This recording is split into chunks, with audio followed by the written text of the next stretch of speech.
ಇವತ್ತು ನಮ್ಮ ವಾರದ ಕೋಳಿ ಮತ್ತು ಹುಂಜ ಮಾರಿ ಬಿಟ್ಟೇವೆ ನೋಡ್ರಪ್ಪ. ನಮಸ್ಕಾರ ದೇವ್ರ, ನಾನು ನಿಮ್ಮ ಯೂಟ್ಯೂಬ್ ಬ್ಲಾಗರ್. ಮುಂಚೆ ನಿದ್ದಿಗನಾಗಿದ್ದು ಕೋಳಿ ಫಾರ್ಮ್ ಕಡೆ ಹೋಗಕತ್ತೇನು ರೀ.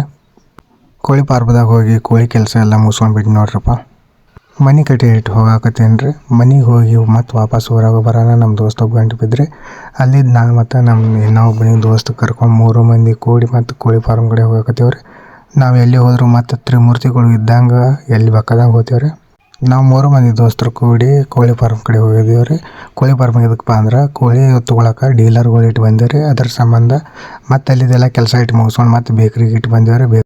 ಐಸ್ ಕೇಕ್ ಮತ್ತು ಸ್ಪ್ರೈಟ್ ನಮ್ಮ ದೋಸ್ತ್ ಬ್ಯಾಡ ಅಂದ್ರೂ ಒತ್ತಾಯ ಮಾಡಿ ಕೊಂಡಿಸ್ಬಿಟ್ರಿ.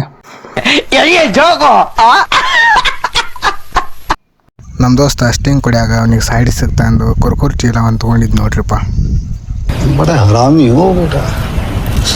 ಹಾಗೆ ಅವಾಗಿಂದ ಅವಾಗ ಪಾರ್ಟಿ ಮಾಡೋದು ಒಂದು ಬಸ್ ಬಿಟ್ಟರೆ ಹುಡುಗರು ಎಲ್ಲರೂ ಒಂದು ಬೇಕಾದ ಸಾಮಾನೆಲ್ಲ ತೊಗೊಂಡು ನಾವು ಪಾರ್ಟಿ ಮಾಡೋ ಜಾಗಕ್ಕೆ ಹೋಗಿಬಿಟ್ಟೇವೆ ನೋಡ್ರಿಪ್ಪ. ಹೋಗೋದ್ರಾಗ ನಮ್ಮ ದೋಸ್ತ ಒಬ್ಬ ಕುಂದ್ರಾಕಿಟ್ಟು ಜಾಗ ಇಟ್ಟು ಸ್ವಚ್ಛ ಮಾಡಾಕತ್ತಿದ್ರಿ. ಅವನಿಗೆ ನಾ ಹೇಳತ್ತಿದ್ದೀನಿ ಚೆಂದಾಗಿ ಮಾಡಿ ದೋಸ್ತ ಅಂತಂದು ಹೇಳತ್ತಿದ್ದೀನಿ ರೀ. ಅಷ್ಟೊತ್ತಿಗೆ ನಮ್ಮ ದೋಸ್ತ ಚಿಕನ್ ಮಾಡೋಕೆ ಬಾಂಡೆ ಇಟ್ಟು ತೊಗೊಂಬಂದ್ಬಿಟ್ರಿ. ಹಾಗೆ ಹಿಂದೆ ಅನ್ನ ಗ್ಯಾಸ್ ಟಾಕಿ ಒಂದು ಎತ್ಕೊಂಡು ತೊಗೊಂಬರತ್ತಿದ್ರಿ. ಅಲ್ಲಿ ಇಟ್ಟ ಮೇಲೆ ಗ್ಯಾಸ್ ಟಾಕಿ ಇಟ್ಟು ನಮ್ಮ ದೋಸ್ತ ಗ್ಯಾಸಿನ ಟಾಕಿ ಒಲಿ ಜೊತೆ ಜೋಡಿಸ್ಕೊಂಡ್ರಿ. ನಾ ಸೀದಾ ಗಿಡದಾಗ ನೀರು ಇಟ್ಟು ಹರಿ ಹಾಕ್ತೀನಿ ರೀ. ಅಲ್ಲಿ ಜೇವ್ರ ಕರ್ತು ಬಿದ್ದಿದ್ರೆ ನಮ್ಮ ಕತೆ ಅಂತರು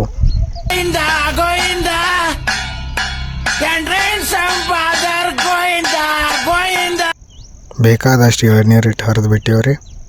ಹಾಗೆ ನಮ್ಮ ದೋಸ್ತ ಎಳ್ನೀರು ಕೊಯ್ಯೋ ಅಂದ್ರೆ ಕೊಯ್ಯಾಕತ್ತಿದ್ರಿ. ಅದಕ್ಕೆ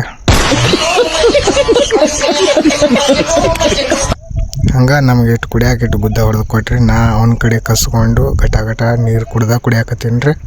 ಹಾಗೆ ಅಡಿಗೆ ಆದಮೇಲೆ ನಾವೇನು ಮಾಡತ್ತೀವಿ ಅಂದ್ರೆ ಎಲ್ಲ ಸರಿಯಾಗಿ ಪೀಸ್ ಕುದ್ದಾವಿಲ್ ತಂದು ತಿಂದ ಆಗಿ ಮಾಡಾಕತ್ತೀವಿ ರೀ.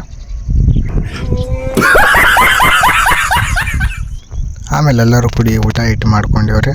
ಅಲ್ಲಿದ್ದ ನಾ ಸೀದಾ ಮತ್ತು ಕೋಳಿ ಫಾರ್ಮ್ ಕಡೆ ಹೋಗಕತ್ತೀನಿ ರೀ. ಕೋಳಿ ಫಾರ್ಮಿಗೆ ಹೋಗಿ ತಕಡಿ ಇಟ್ಟು ಚಾರ್ಜಿಗೆ ಇಟ್ಟು ಹಚ್ಚೋದೈತೆ ರೀ. ಚಾರ್ಜ್ ಆಗೈತೆ ರೀ ಅದ್ರೊಳಗಿಂದು.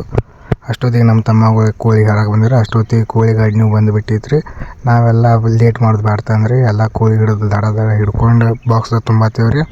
ಕೋಳಿ ಹಿಡ್ದು ತುಂಬೋದಾದ್ಮೇಲೆ ಹುಂಜ ಹಿಡ್ದು ತುಂಬ್ದೇವೆ ರೀ. ಆಮೇಲೆ ಹತ್ರ ತೂಕ ಎಷ್ಟಾಗೈತೆ ಅಂತ ಚೆಕ್ ಮಾಡ್ಕೊಕತ್ತೇವೆ ರೀ.